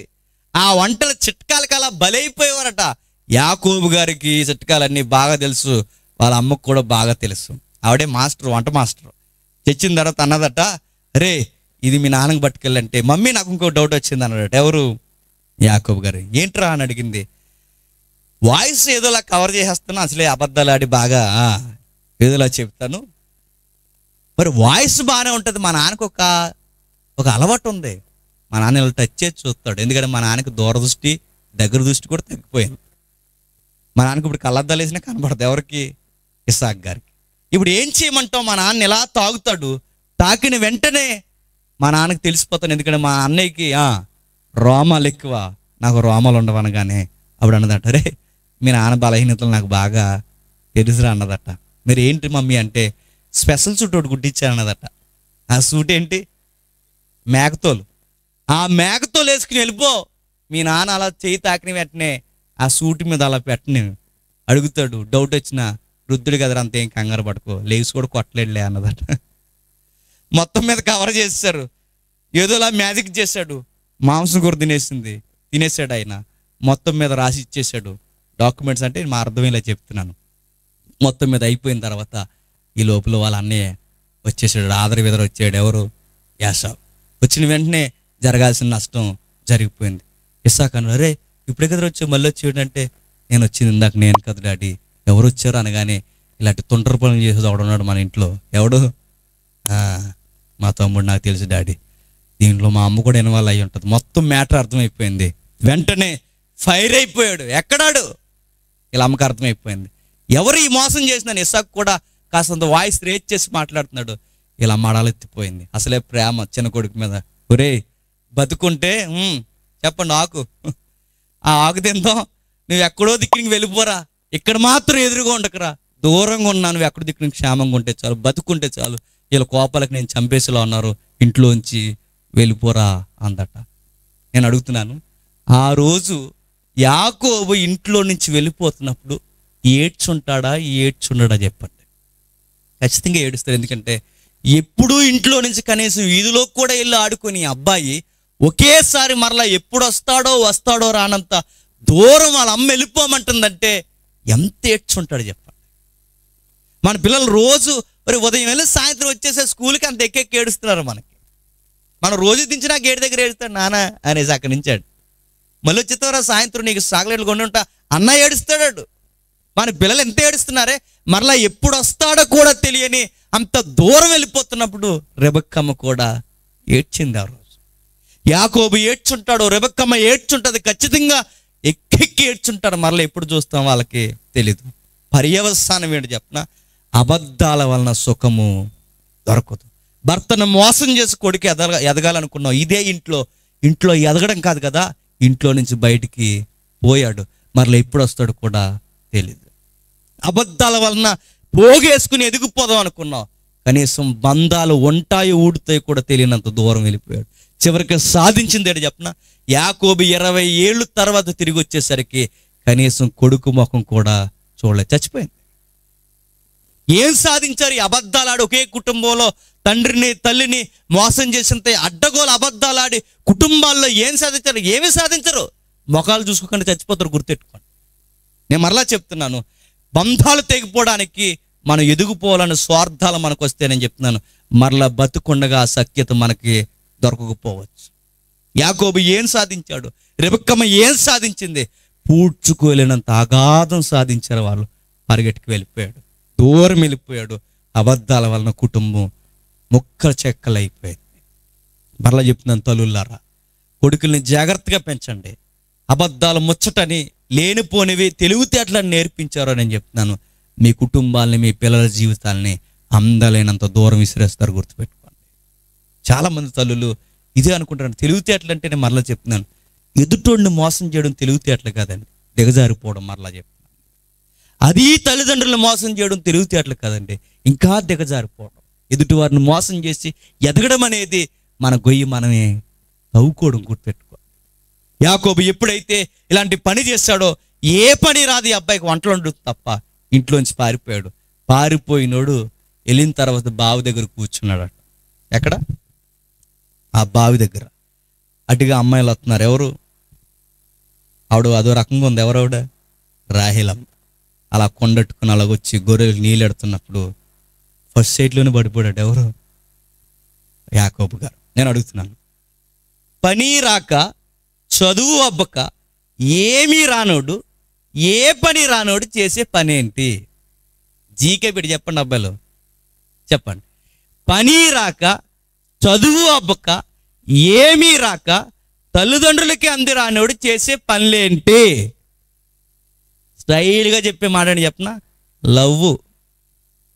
యాకోబు గారికి పని రాదు, ఏమీ రాదు.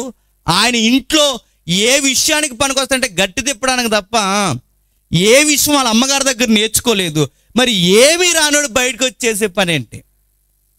నేను లవ్ చేస్తున్నా అన్నాడట. ఎవరిని? రాహేలమ్మని.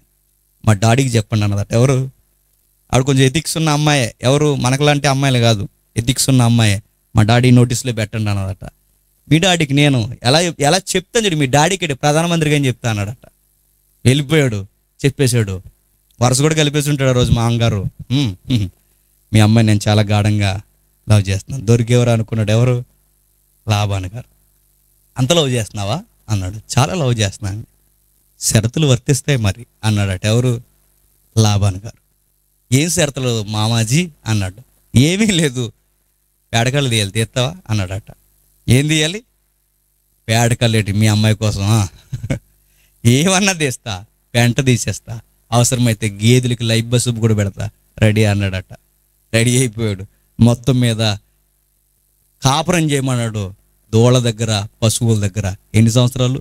7 సంవత్సరాలు. 7ఏనా అన్నాడు. నిజంగా నేను చెప్తున్నాను, 7 సంవత్సరాలు తక్కువ అండి. 7 సంవత్సరాలు షరతుకు ఒప్పేసుకున్నాడు. పైలు కాపుగా జాయిన్ అయిపోయాడు. మొత్తం మీద ఆ వెనకాల పేడకాళ్ళు వేస్తున్నాడు. ఎవరు? యాకోబు గారు. నేను అడుగుతున్నాను, ఇంతలా చేస్తున్నప్పుడు, పశువులు వెనకాల పని చేస్తున్నప్పుడు పరిస్థితి ఎలా ఉంటుంది చెప్పండి? ఫాగ్ కొట్టినా పోదు. ఏంటి? మీరు ఇల్లు చూడండి కావాలంటే. అటుగా ఏమి నడుస్తుందిరా అన్నారంట ఈ మధ్య. ఫాగ్ నడిచినా నీ వెనకాల నడిచేది ఏంటి చెప్పనా? గొర్రెల వాసన, మేకల వాసన, గేదెల వాసన. అటు వెనక తిరిగిన వారి దగ్గర ఇవి ఖచ్చితంగా ఆ స్మెల్ వస్తుంది. యాకోబు గారు కట అలా పేడకాళ్ళు అలా పని వెంటనే అలా తీసేస్తున్నాడట. ఆయనకి స్మెల్ రావట్లేదట. ఎవరికి? యాకోబు గారికి. ఆ పెంట ఏమీ వాసన రావట్లేదట. ఆ టాయిలెట్ స్మెల్ కూడా రావట్లేదట. ఏటి యాకోబు గారు ఎలా చేస్తున్నారంటే, అంత రాహేల్ అన్నాడట. ఎవరు? యాకోబు గారు. రాహేల్ అంటే నీకేం తెలుసురా? లవ్లో ఉంటే ఎలా ఉంటుంది తెలుసా? ఎండాకాలం వానాకాలంలో ఉంటుందిరా. వానాకాలం ఎండాకాలంలో ఉంటుందిరా. నీకు తెలియదురా. ఆ మధ్య ఏరంటాడు మనం వీళ్ళు మాట్లాడితే ఎవరితో? యాకోబు గారితో. యాకోబు గారితో ఇప్పుడు చాలామంది ఉన్నారు ఇలాంటి వాళ్ళతో మాట్లాడుతుంటే వాళ్ళు ఇచ్చే ఫిలాసఫీ ఏదో చెప్తారు. మొత్తం మీద అవన్నీ ఎత్తి మొత్తం మీద 7 సంవత్సరాలు చేస్తాడు. ఓ రోజు వచ్చాడు సీరియస్గా, ఇలా వచ్చి ఉంటాడు. మామాజీ అయిపోయింది మరి షరతులు, 7 సంవత్సరాలు, మ్యారేజ్ ఎప్పుడని అడిగాడట. మ్యారేజ్ ఎప్పుడు అడిగిన వెంటనే, అల్లుడు నీ పెళ్ళి లైఫ్లో గుర్తుండిపోయి పెళ్లి చేస్తా అన్నాడట. ఎవరు? మామాజీ లాబాన్. ఏం పెళ్ళి మా అంగారంటే, ప్రపంచంలో ఎలాంటి పెళ్ళి ఎవడు చేసుకోడరా అన్నాడట. ఎందుకు మామాజీ అంటే, వెయిట్, నీ మ్యారేజ్లో కిక్ ఉంటుంది అన్నాడట. ఏంటి మా అంగారు కిక్ అంటే? వెయిట్. కిక్ ఏంటి చెప్పనా? అందరూ పెళ్ళిళ్ళకి లైటింగ్ పెట్టుకుంటారా? అవును మా అంగారు, నీ పెళ్ళికి లైటింగ్ ఉండదా? లైటింగ్ ఉండదా? ఎస్, నీ పెళ్ళి చీకట్లో అవుద్దా? చీకట్లో పెళ్ళేడు మా అంగారు అంటే, అదే మరి అన్నాడట. నిజంగానే ఎక్కడైతేనో మొత్తం మీద రాహేల్ని ఇచ్చేస్తే చాలు, నాకు చేయండి, చీకట్లో అయినా పర్లేదు, బావిలో అయినా పర్లేదు, ఎక్కడైనా పర్లేదు, చేయండి అని రెడీ అయిపోయాడట. వెళ్ళిపోయాడు. ఇంకా అలాగుంటుంది ఆ ఫ్లేవర్లో ఉన్నోడికి, ఇంకా అలాగుంటుంది. మొత్తం మీద చేసేయండి అనగానే చేశారు. రాత్రే పెళ్ళి అయిపోయింది. ఉదయం లేచిన వెంటనే లేయమ్మ అలా వెళ్తుంది. అలా వెళ్తుంటే యాకోబు మాట్లాడుంటాడు. వదిన గారు మీరు ఇక్కడ? ఓయ్ హలో, ఎవరు వదిన? వదిన కాదు మరి వైఫ్ అన్న. వైఫా? వినపడలేదా అన్నాడు. ఎవరు? ఎస్, నువ్వు విన్నది కరెక్టే, నీ భార్య అని నేను. మరి మీ చెల్లి? రాత్రి చేసుకున్నది నన్ను, మా చెల్లిని కదా. అయిపోయింది అనుకున్నాడట. ఆ రోజు అర్థమైన విషయం ఏంటి చెప్పనా? నేనే పెద్ద జిమ్మిక్కులుగా అనుకున్నాను. మా మామ మోసగాళ్ళకే మోసగాడు. మా మామ పేరు లాబాన్, మోసగాడు. మొదటి దెబ్బ తెలిసిన వెంటనే గుర్తుపెట్టుకోండి అబ్బాయిలు. లవ్ అని తిరిగారో నేను మళ్ళీ చెప్తున్నాను, మీకు తగిలే దెబ్బలు మామూలుగా ఉండవు. అంతగా లవ్ చేస్తావా? ఇలా అంటారు, మరి ఏం చూడం, చేసుకుంటాం అనగానే తలకే ఇలా ఊపేస్తాం మనం. అలా ఊపేసిన వెంటనే చేసేసుకుంటాం, తీసుకెళ్ళిపోతాం. ఆ తర్వాత అర్థమవుతాయి అసలు ఇవన్నీ. అలాగే చేసుకున్నాడు యాకోబు గారు. ఇది అన్యాయము, అక్రమం. ఈ అన్యాయం అనగానే ఏటి అన్యాయం అనగానే లాభాన్ని అన్నాడట. అన్యాయం అక్రమం ఏం కాదు, మా ఏరియాలో ఒక సాంప్రదాయం ఉంది, పెద్దానికి కాకుండా చిన్నదానికి చేరి ఈ ముక్కు ముందు నాకు చెప్పాలి కదా అనగానే, అంత అవసరం లేదు నీకు, అంత ఎక్స్ప్లెనేషన్ ఏమను, చేసుకున్నాగా చిన్నది కావాలా ఇంకో 7 అన్నాడట. ముక్కుతూ మూలుగుతూ సర్లే 7 కదా చేస్తాం అన్నాడట. మొత్తం మీద 7 చేశాడు. 7 7 14 సంవత్సరాలు చేసిన తర్వాత గుర్తుపెట్టుకోండి, రాహేల్నిచ్చి పెళ్లి చేశాడు. సరే, లవ్ మ్యారేజ్లు మస్తు ఖుషి ఉంటుంది అనుకున్నాడు. ఎవరు యాకోబు గారు. మొత్తం మీద new journey, new family start అయిపోయింది. స్టార్ట్ అయిన వెంటనే టీవీని పడగొట్టేసిందట కింద. ఎవరు మామూలుగా అర్థం అవ్వాలని చెప్తున్నారు. అక్కడ ఉన్న టీవీ అలా పడగొట్టేసి, ఆ బిందులు అలా పడగొట్టేసి, అన్నీ పడగొట్టేసి వెంటనే రాహేల్ అందట నేను చచ్చిపోతాను అన్నదట. ఎవరు? ఏమైంది అని అడిగాడు. ఎవరు? రాహేల్ని. చచ్చిపోవడం ఏంటి అని అడిగితే చచ్చిపోతాను అన్నదట. ఎందుకు అంటే ఆ వాయిస్ అంత వద్దులే, ఎందుకు చచ్చిపోతే చెప్పు అన్నాడు. వెంటనే చెప్పిన మాట ఒకటే, నాకు పిల్లల్ని ఇస్తావా, చచ్చిపోమంటావా? మాట చెప్తున్నా, లవ్ చేసి పెళ్లి చేసుకుంటే తగిలిన 2వ దెబ్బ ఏంటి చెప్పనా? పిల్లలు లేరట. చివరికి 3వ దెబ్బ ఏంటి చెప్పనా? చచ్చిపోతావా, చచ్చిపోమంటావా, పిల్లల్ని ఇస్తావా అనగానే మనోడికి పిచ్చెక్కిపోయింది. ఎవరికి? యాకోబు గారికి. వెంటనే అన్నాడు, నీకేం మెంట్లా? నేను దేవుడిని అనుకుంటున్నావా, దేవుడికి ప్రతిగాను ఉన్నాను అనుకుంటున్నావా పిల్లల్ని ఇవ్వడానికి అని. దెబ్బకి లవ్ మ్యారేజ్లు ఎవరు గుర్తొచ్చారట? దేవుడు. అప్పుడు కనబడతాడు, నిజంగానే కనబడతాడు. ఎప్పుడైతే ఆ పెళ్లి చేసేసుకున్నాడు, దెబ్బకి దేవుడు కనబడిన వెంటనే అన్నారట, నేను దేవుడిని అనుకుంటున్నావు అనగానే, నువ్వేమనుకుంటావు అనుకో, నాకు పిల్లల్ని ఇస్తావా ఇవ్వని. మొత్తం మీద గొడవల మీద గొడవలు జరుగుతూనే ఉన్నాయి. లవ్ మ్యారేజ్లోనే మరలా చెప్తున్నాను, నీకు ఇవ్వాల్సిన గౌరవాన్ని ఎవరు గుర్తెట్టుకోండి బ్రదర్స్. నీకు ఇవ్వాల్సిన గౌరవాన్ని ఎవరు, నీకు ఇవ్వాల్సిన స్టేజ్ ఎవరు. ఎక్కువ మాట్లాడితే నేను తిరగమానానా అని అడుగుతారు. ఎక్కువ మాట్లాడితే నువ్వే వచ్చావు మా వెనకాల అని అడుగుతారు. నువ్వే ప్రపోజల్ చేస్తావు అని అడుగుతారు. చివరికి నువ్వు సాధించింది ఏంటి చెప్పిన? అనవసరంగా చేసుకున్నాను అనుకుంటావు. యాకోబు కూడా అదే అర్థమైందట, అనవసరంగా చేసుకున్నాను నిన్ను అన్న బాధ వచ్చేసింది. ఆ బాధ వచ్చిన వెంటనే యాకోబు గారికి తెలిసిన పచ్చి నిజాలు ఏంటంటే, ఇక్కడి నుంచి ఎలవలా వెళ్ళిపోవాలనుకున్నాడట. వెళ్ళిపోవాలనుకున్న వెంటనే గుర్తుపెట్టుకోండి, మాంగారు దగ్గర చేస్తున్నాడు. ఇలా కళ్ళు మూసుకునేసరికి 12 మంది పిల్లలు పుట్టేశారు. 20 ఏళ్ళు జీవితం అయిపోయింది. ఒకరోజు బాధపడుతూ యాకోబు అంటున్నాడు, ఎండకు ఎండిపోయాను, వానకు తడిసిపోయాను, జీవితం అంతా అలిసిపోయింది. సుఖము అనుకున్నాను కానీ భార్య వలన కానీ పిల్లల వలన కానీ ఎవరి వలన నాకు సుఖము దొరకలేదు. నా జీవితం ఏంటో నాకు బాగా అర్థమవుతుంది. నా స్వదేశాన్ని వదిలిన దగ్గర నుంచి ఈ రోజు వరకు నాకు సుఖము దొరకలేదు. అందుకే నేను మరలా తిరిగి వెళ్ళిపోతానని బయలుదేరి యాకోబు వెళ్ళిపోతున్నాడు 20 ఏళ్ళ తర్వాత. ఏ నది దాటైతే వచ్చాడో అదే నది దాటి యాకోబు వెళుతూ ఉండగా గుర్తుపెట్టుకోండి, ఆ వెళుతున్నప్పుడు వెనకాల మామగారు పరుగున వస్తున్నాడు ఎగరేసుకుంటూ. వెళ్ళిపోతున్న అల్లుడిని ఆపాలని వెనకాల మామ వస్తున్నాడు. 20 ఏళ్ళ నుంచి కత్తి నూరుతూ రెడీగా ఉన్నాడు. ఎవరు? యాసవ్. ఎప్పుడు వస్తాడా అని. ఎదరేమో అన్న పరిగెట్టుకు వస్తున్నాడు, వెనకాలేమో మామ పరిగెట్టుకు వస్తున్నాడు. ఈ టైంలో అన్నీ ఉన్నాయి అనుకున్నాను, భార్యలు ఉన్నారు, కొడుకులున్నారు, కూతురుంది, అందరూ ఉంటారనుకున్నాను, దాసీలు ఉంటారనుకున్నాను, ప్రాపర్టీ ఉందనుకున్నాను. నాకు అర్థమైంది, జీవితంలో దేవుడు లేకపోతే, దేవుడు తోడు లేకపోతే మనశ్శాంతి లేదని ఈరోజు నాకు అర్థమవుతుంది. మోసాల వలన ఎదుగుద్దామనుకున్నాను, కానీ మోసం వలన పలుమార్లు మా మామ చేతిలో మోసపోయాను. పచ్చి సూత్రం ఏంటి చెప్పనా? నువ్వు ఒక్కరి విషయంలో, ఒక 10 రూపాయల విషయంలో, ఒక 100 రూపాయల విషయంలో నువ్వు ఎవరినైనా మోసం చేసావో నువ్వు 100 సార్లు మోసపోతావు. గుర్తెట్టుకో. నువ్వు ఎవరినైనా తొక్కి ఎదగాలనుకున్నావో నువ్వు అనేక మంది చేత తొక్కబడతావు. గుర్తుపెట్టుకో. యాకోబుకి జీవిత సత్యాలు తెలిసిపోయినాయి. లైఫ్ అంటే ఏదో జాయ్ఫుల్గా వెళ్ళిపోద్ది, సరదాగా గడిపేశాను, యవన జీవితాన్ని ఏదో లవ్ అని ఏదైనా తిరిగేశాను, నాకు జీవితం అంతా ఇక్కడ అయిపోయింది. ఎండకి ఎండి వానకి తడిసిపోయి జీవితం అంతా నలిగిపోయి, సరే ఏదో చేద్దామంటే పలుమార్లు మా మామ నా జీతం మార్చేశాడు. నాకు ఏ సుఖం లేదు. సంపాదన అనగానే అన్నది లాక్కోవడం, తమ్ముడిది లాక్కోవడం, కావలసినవి అన్నీ దగ్గర తెచ్చుకోవడం అనుకున్నాను. కానీ దీవెన కాదు, సంపద కాదని నాకు అర్థమైపోయిందని నది ఒడ్డు నుండిపోయి ఏడుస్తున్నాడట. అలాంటి టైంలో దిగేలుగా ఉంటున్నప్పుడు దేవుడు ప్రత్యక్షమయ్యాడు. అలా ప్రత్యక్షమైన సందర్భం జ్ఞాపకం చేసుకుంటున్నాడు. ఎవరు? ఎబ్బేజు. ఏం జరుగుతుందో చూద్దాం. 32వ అధ్యాయం 32వ అధ్యాయం ఆదికాండం 32వ అధ్యాయం 26వ వచనం నుండి. అది తెల్లవారుచున్నది కనుక నీవు నన్ను ఆశీర్వదిస్తే గాని నిన్ను పోనీనను. ఆయన నీ పేరేమని అడుగగా అతడు యాకోబు అని చెప్పు. నాగుదాం ఒకసారి. జరుగుతున్న సందర్భం చూడండి. ఇప్పుడు జీవిత సత్యం తెలుస్తుంది. ఎవరికి? యాకోబుకి. ఏమంటున్నాడంటే, దీవెన అనగానే మా అన్నది లాక్కోవడం అనుకున్నాను, మనుషుల దగ్గర అడ్డగోలుగా ఎతకడం అనుకున్నాను. దీవెన అనగానే రూపాయి పోగేసుకోవడమే కాదు, అడ్డగోలుగా లక్షలు సంపాదించడం అనుకున్నాను. నా జీవితం ఏంటో నాకు అర్థమవుతుంది ప్రభు. అడ్డంగా ఎదిగిపోవడం, ఎదుటోడు దోసుకోవడం, వెనకేసుకోవడం దీవెన కాదని నాకు అర్థమైపోయింది. మా మామ దగ్గర కూడా నాకు కావలసిన మందలు కూడా సంపాదించుకున్నాను. సుఖం లేదు లైఫ్లో. ఈరోజు నేను అడుగుతున్నాను ప్రభువా, నిశ్చయముగా నీ తోడు నాకు ఉండకపోతే నా లైఫ్కి మీనింగ్ లేదు ప్రభు. ప్లీజ్ దయచేసి నన్ను దీవించని పట్టుకొని కాళ్ళు పట్టుకొని గోజాడుతున్నాడు. నన్ను పోనీ అని అడిగింది దైవం.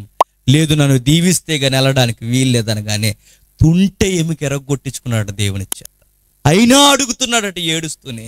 ఎంత ఏడ్చాడంటే కన్నీళ్ళు గారుస్తూ, దేవా ప్లీజ్ నా జీవితానికి ఒక అర్థాన్ని ఇచ్చెళ్ళు అనగానే దేవుడు అన్నాడట, నీ లైఫ్ అర్థవంతంగా మారాలంటే ముందు నువ్వు మారాలి అని చెప్పాడు. ఏంటి, ఎలా మారమని అడిగాడంటే, నేను అడుగుతున్నాను ఆ రోజు యాకోబుని నీ పేరేంటి అని అడిగాడు. ఏమని? నేను అడుగుతున్నాను, యాకోబు పేరేంటో దేవుడికి తెలియదు? పుట్టక ముందే ఇతగాడు ఏం చేస్తాడో గర్భంలో ఉండగానే చెప్పిన దేవునికి యాకోబు పేరేంటో దేవునికి తెలియదు? తెలిసినా అడుగుతున్నాడు. ఎందుకు అడుగుతున్నాడు చెప్పనా? ఇదే ప్రశ్న 20 ఏళ్ల క్రితం మీ నాన్న అడిగితే నువ్వేం చెప్పావు తెలుసా? నీ పేరేంటంటే యాసావు అన్నావు. అదే ప్రశ్న నేను అడుగుతున్నా, నీ పేరేంటి? ఏడుస్తూ చెప్పిన మాట ఏంటి చెప్పనా? నా పేరు యాకోబు. అర్థం ఏంటో చెప్పనా? మోసగా. నిజమే ప్రభువా, మా అన్నను మోసం చేశాను, మా నాన్న మోసం చేశాను, మా మామను మోసం చేయాలని పలుమార్లు మోసపోయాను. జీవితంలో సరి అయిన బాధ్యతలు అవ్వలేదు. బతుకున్నంతకాలం మా అమ్మ చుట్టూ తిరిగాను, అక్కడి నుంచి వచ్చి ఇదిగో ఈ ఆడపిల్లల చుట్టూ తిరిగాను. చివరికి ఏదో సాధిద్దామని రూపాయి పోగేస్తే అది కూడా నాకు రాలేదు. నా జీవితం ఏంటో నాకు అర్థం అవట్లేదు. ఇదిగో ఈ నది ఒడ్డున అడుగుతున్నాను, ప్లీజ్ నువ్వు ఇచ్చేదే సరి అయిన దీవెన, నన్ను దీవించని అడిగితే అప్పుడు అన్నాడట, నీ పేరు ఒప్పుకో అన్నాడు. నా పేరు యాకోబు. ఎప్పుడైతే ఏడుస్తూ ఒప్పుకున్నాడో ఆ రోజు దేవుడిచ్చిన దీవెన, నువ్వు మారావు. ఈ రోజు నుంచి నీ పేరు యాకోబు కాదు, నీ పేరు ఇశ్రాయేలు. ఈ రోజు నుంచి నీ పేరు మారింది, నీ తీరు మారుద్ది, నీ జీవన విధానం మారుద్ది, నిన్ను నేను మారుస్తానని చెప్పి యాకోబుని మార్చేశాడు. ఆ రోజు ఎప్పుడైతే మారిపోయాడో ఆ రోజు దీవెన పొందిన ఆయన ఒక ప్రార్థనలో గెలుచుకున్న సూత్రం ఏంటి చెప్పనా? కీడు నా జీవితంలోకి రాబోతుందని గుర్తెరిగిన యాకోబు దేవునికి ప్రార్థన చేసిన వెంటనే, అది ప్రార్థన, యాకోబు ప్రార్థన. ఆ ప్రార్థన చేసిన వెంటనే దేవుడు ఎంత ఎలా మార్చేసాడంటే తన జీవితాన్ని, రాబోతున్న కీడును కూడా మేలుగా మార్చేశాడట. అన్న 20 ఏళ్ల నుండి కత్తేసుకుని రెడీగా ఉంటే వచ్చిన వెంటనే తమ్ముడిని చూసి అన్నాడట, ఒరే ఇన్ని రోజులు ఏమైపోయారా అని అడిగాడట. చంపేస్తాడనుకున్న అన్న వచ్చి అడుగుతున్నాడట, ఏమని? నువ్వు లేని రోజు మేము చాలా ఏడ్చావురా, I miss you my dear brother అన్నాడట. ఎవరిని చూసి? వాళ్ళ తమ్ముడిని చూసి. నిజానికి కొడతాడనుకున్న వాడిని, తిడతాడనుకున్న వాడిని, చంపుతాడనుకున్న వాడిని నోటంటే వస్తున్న మాట ఏంటంటే, ఆ కీడు కాస్త మేలుగా యాకోబుకి మారిపోయింది. వెనకొచ్చిన లాభాన్ని కూడా వచ్చాడట, మిమ్మల్ని ఎందుకు చంపుతాను, ఎక్కడున్నా మీరు బాగుండాలనుకుంటానే తప్ప మీ నాశనాన్ని నేనేమి కోరుకోను, నా వస్తువులు ఏమని తెచ్చారేమన్నా వచ్చానని అన్నాడట. ఎంత అర్థవంతంగా మారిపోయిందో చూడండి. ఎందుకు ఈ మాట నేను చెప్తున్నాను తెలుసా? ఏదైతే యేసుక్రీస్తు వారు కొండ మీద చెప్పాడో అక్షర సత్యాలుగా భక్తుల జీవితాల్లో జరిగాయి చూడండి. ఏ రోజు ఏ శోధన వస్తుందో మాకు తెలియదు, ఏ కీడు వస్తుందో మాకు తెలియదు. తెలియని మనం చేయాల్సిన పని ఒకటే, దేవునికి ప్రార్థన చేయండి. యాకోబు చేశాడు, తన జీవితంలోకి వస్తున్న శోధనలన్నీ పోయాయి. యాకోబు ప్రార్థన చేశాడు, తన ముందు రాబోతున్న 20 ఏళ్ళ నుంచి కాసు కూర్చున్న కీడు తొలగిపోయింది. ఈ సూత్రం గుర్తెట్టుకున్నాడు. ఎవరు? యబ్బేజు. అదే సూత్రాన్ని మరలా పాటిస్తూ యబ్బేజు ఇప్పుడు అంటున్నాడు, నిశ్చయముగా యబ్బేజు ఇశ్రాయేలు దేవుని గురించి నీవు నన్ను నిశ్చయముగా ఆశీర్వదించి నా సరిహద్దును విశాలపరిచి నీ చెయ్యి నాకు తోడుగా ఉండ దయచేసి నాకు కీడు రాకుండా దానిలో నుండి నన్ను తప్పించు. చూడండి, అదే సూత్రం కొండ మీద యేసు ప్రభు వారు ఏదైతే చెప్పారో, యేసుక్రీస్తు వారు ఏదైతే మాట్లాడారో అదే సూత్రాన్ని వీరు మాట్లాడుతున్నారు. చూడండి, కీడు మా జీవితంలోకి రాకుండా, దరిద్రం మా జీవితానికి అంటకుండా, శోధన మా జీవితంలోకి ప్రవేశించకుండా నిశ్చయముగా మమ్మల్ని దీవించమని ప్రార్థించండి, మీ జీవితాలు బాగుపడతాయని చెప్పిన సూత్రం ముంగుర్తుగా భక్తులు పాటిస్తున్నారు. చూడండి, యాకోబు అడిగాడు, యాకోబు జీవితం అద్భుతమైపోయింది. యబ్బేజు అడిగాడు, యబ్బేజు జీవితం కూడా దేవుడు విన్నాడట. 9వ వచనం ఇప్పుడు మొదటి నుంచి చదవండి. యబ్బేజు తన సహోదరులందరికంటే ఘనము పొందినవాడాయను. ఏమని రాయబడిందో చూడండి. అప్పటి వరకు ఏ సహోదరుల మధ్య అయితే తక్కువ చేసి పిలువబడ్డాడో, ఏ ఊర్లో అయితే తక్కువ చేసి పిలువబడ్డాడో, ఏ బంధువుల మధ్య అయితే తక్కువ చేసి పిలువబడ్డాడో, ఆ పిలువబడిన దగ్గర అందరికన్నా చెప్పండి ఘనము పొందినవాడు అయిపోయాడట. ఎక్కడైతే విసర్జింపబడ్డాడో అక్కడే అందరూ వచ్చి వీడు మాకన్నా బెస్ట్ అని సర్టిఫికేట్ ఇచ్చారు. నేను మరలా చెప్తున్నాను, పేరు మా అమ్మ ఎలా పెట్టిందని వాళ్ళ అమ్మ మీద పగ పెంచుకోలేదు. నా పిలుపు ఎలా పిలుస్తున్నారని పిలుస్తున్న వారి మీద పగ పెంచుకోలేదు. ఎవరిని చూసి సేదరించుకోలేదు. ఒక సూత్రం నేర్చుకున్నాడు, నాకెవరు పగవారు కారు. మా అమ్మ కానీ, నా తల్లిదండ్రులు కానీ, నా బంధువులు కానీ ఎవరూ నాకు శత్రువులు కాదు. నా జీవితాన్ని ఎవరో పాడు చేయలేరు, నా జీవితాన్ని ఎవరు బాగు చేయలేరు. నా జీవితాన్ని బాగు చేసేది ఒకే ఒక్కరు దేవుడని గుర్తెరిగా దేవుని దగ్గరకు వచ్చి ప్రార్థన చేస్తున్నాడు. దేవా, నువ్వు కలగజేసుకుంటే కానీ నా లైఫ్కి మీనింగ్ దొరకదు ప్రభు. యవనస్తులారు, మిమ్మల్ని అడుగుతున్నాను, మీ కుటుంబాలు మీకు సపోర్ట్ లేవని మీ కుటుంబాల మీద మీరు కోపగించకండి. మీకు సరి అయిన పెట్టుబడులు పెట్టలేదని మీ లైఫ్ ఎలా అయిపోయిందని అనకండి. ఎందుకంటే వారు కనగలరు తప్ప మన జీవితాన్ని రాయలేరు. గుర్తెట్టుకోండి. తల్లిదండ్రుల మీద పిల్లలు వంక పెట్టి పిల్లల ఎదుగుదల కొరకు తల్లిదండ్రులు లేనిపోయిన అలవాట్లు నేర్పితే ఇద్దరు దెబ్బతింటారు. గుర్తుపెట్టుకోండి. యబ్బేజు నేర్చుకున్న సూత్రమే మనం నేర్చుకుందాం. యబ్బేజు ఎంత చక్కటి సూత్రం నేర్చుకున్నాడంటే దేవుని దగ్గరికి వెళ్ళి మోకాళ్ళేడు నేర్చుకున్నాడట. ఎప్పుడైతే మోకాళ్ళేడు నేర్చుకున్నాడో, దేవుని ఎదుట తన జీవితాన్ని పెట్టి తన ప్రవర్తన అంతటి మీద అధికారాన్ని ఒప్పుకున్నాడో, యబ్బేజు లైఫ్ స్టైల్ ఒక్కసారే మారిపోయింది. నిజంగా ఇప్పుడు రాయల్ ఫ్యామిలీకే రాయల్ లుక్ తెచ్చాడు. ఎవరు? యబ్బేజు. ఏడుపు కొట్టోడు అందరూ అని పిలుస్తున్న ఏడుపు కొట్టోడు ఆయన్ని చూసి అందరూ ఏడ్చి అంత ఎత్తుకెదిగాడట. నిజంగా కుళ్ళిపోయి అంత ఎత్తుకెదిగాడట. ఎంత బాగా ఎదిగాడంటే అందరు చూసి మావాడే అని చెప్పుకునేంత గర్వపడేంత ఎత్తుకెదిగాడట. నేను మరలా చెప్తున్నా, మీ చదువులు బాగుండాలన్నా, మీ ఉద్యోగాలు బాగుండాలన్నా, మీ ఫ్యామిలీలో మీకు గౌరవం రావాలన్నా, మీ ఇరుగు పొరుగు వారి మధ్య మీ గౌరవ ప్రతిష్టలు పెరగాలన్నా సూత్రం ఒకే ఒక్కటి, మమ్మల్ని శోధనలోనికి తేక కీడులో నుంచి మమ్మల్ని తప్పించమని దేవునికి ప్రార్థన చేయడం నేర్చుకోండి. యవన జీవితాలకి సౌందర్యం ఏంటి చెప్పనా? బైబిల్ చేత్తో పట్టుకుని తిరగడం. యవన జీవితాలకి సౌందర్యం ఏంటో చెప్పనా? ఆ బైబిల్ దేవుని ముందు మోకాళ్ళు వేసి ప్రార్థన చేయడం. మన జీవితం చాలా అందంగా ఆయన మారుస్తాడు. కాదని మన పేర్లు మార్చుకోవడానికి అక్కడ ఫ్యాషన్ జీవించి మనం తిరుగుల దగ్గర మన లవ్వులని తిరిగిన, నేను మరలా చెప్తాను, యబ్బేజు అవమానం పొందాడో లేదో నాకు తెలియదు, కానీ ఘోరాతి ఘోరమైన అవమానాలు మన జీవితంలోనికి వస్తాయి. దేవుడిని ఇడిచి తిరిగితే దేవుని దగ్గరికి రండి, దేవుని దగ్గరికి వెళ్ళండి, దేవుని దగ్గర ప్రార్థన చేయండి. మన జీవితాలు అందంగా మారిపోతాయి. నిన్ను పాడు చేయాలనుకున్న వారు కూడా గుర్తుపెట్టుకో, వాళ్ళు కూడా నిన్ను చూసి ఇడికిలా బతకాలని నేర్చుకునేంత ఎత్తుకు మనం ఎదుగుతాం. మత్తయి సువార్త 6వ అధ్యాయం, మత్తయి సువార్త 6వ అధ్యాయం 13వ వచనం ముగించుకుందాం. మత్తయి సువార్త 6వ అధ్యాయం 13వ వచనం. మమ్మల్ని శోధనలోనికి తేక దుష్టుల నుండి మమ్మల్ని తప్పించు. కొండ మీద మాట్లాడిన ఒకే ఒక్క మాట నేను మరలా చెప్తాను, ఈ రాత్రి వెళ్ళండి. మీ చదువులైతే చదువులు, మీ ఉద్యోగాలైతే ఉద్యోగాలు, మీ సంసార జీవితాలు అయితే సంసారాలు, వెళ్ళి ప్రార్థన చేయండి. దేవా, ఏ రోజు ఏం జరుగుద్దో మాకు తెలియదు ప్రభు. ఏ కుంపట ఏ రోజు వస్తుందో మాకు తెలియదు ప్రభు. ఎవరు మా మీద పగబెట్టు కూర్చున్నారో మాకు తెలియదు ప్రభు. ఎవరు మా నాశనాన్ని కోరుకుంటున్నారో మాకు తెలియదు ప్రభు. దుష్టుడు వస్తున్నాడో, దుష్టులు వస్తున్నారో, దుర్మార్గులు వస్తున్నారో, దుర్మార్గుడే వస్తున్నాడో, ఎవడొస్తున్నాడో మా లైఫ్లోకి మాకు తెలియదు ప్రభువా. నీ దగ్గరకు వచ్చి మేము గోజాడుతున్నాం. నా జీవితానికి సెక్యూరిటీ నువ్వే అవ్వన్నారు. అలా ప్రార్థన చేయండి, మీ జీవితాలు అద్భుతంగా ఉంటాయి. ఇది కాదని ఈ బడ్జెట్ లెక్కలని అవని ఇవని మీరు వేసుకుంటూ కూర్చుంటే, ప్రాపర్టీ అలా లాక్కోవాలని చదువు సంధ్య లేకుండా, ఏమి బుర్రకెక్కించుకోకుండా ఆస్తులు అలా పోగేసుకోవాలని తిరిగితే నేను చెప్తున్నాను, యాకోబు ఆ ఊరు నుంచి ఈ ఊరు పోయాడు. నేను మరలా చెప్తున్నా, మన తల్లిదండ్రులు మొక్కలు చూసుకోలేనంత దూరం వారికి మనకి పెరిగిపోవచ్చేమో. దయచేసి అలాంటి బాధలోకి వెళ్ళొద్దు. కొడుకులను అలా పెంచొద్దు. కొడుకు లేని వారు దయచేసి అల్లరి చిల్లరగా తిరగొద్దు. ఆదివారం చర్చికి వస్తే, నేను మరలా చెప్తున్నాను, ఆదివారం వస్తే దర్జాగా చర్చికి వెళ్ళిపోండి, హ్యాపీగా కూర్చోండి, అయ్యగారు చెప్పిన మాటలు వినండి, స్థానిక సంఘాలలో గౌరవించండి, సహవాసం చేయండి, ప్రార్థన చేయడం నేర్చుకోండి, వాక్యాలు బట్టి పట్టండి, జీవితానికి అందంగా మార్చుకోండి. ఏ టైంకి మీకు ఏం జరగాలో ఆయన చూసుకుంటాడు. ఉద్యోగం కావాలా, ఆయన తెలుసు నీకు అలాంటి ఉద్యోగం నువ్వు చేయగలవు, నువ్వు ఏమాత్రం ఆయనకు తెలుసు, ఇవ్వగలడు ఆయన. ఇక అలాంటి నీకు సమవుజ్జి కావాలో ఆయన చూసుకుంటాడు. ప్రతిదీ ఆయన లైఫ్ సెట్ చేస్తాడు. ఆయన ఇష్టలైన మనుషులకి సమస్తము సమకూడి జరిగిస్తాడు. ఆయన యందు విశ్వాసం ఉంచునుగా. ఆమేన్. ప్రార్థన చేసుకోండి.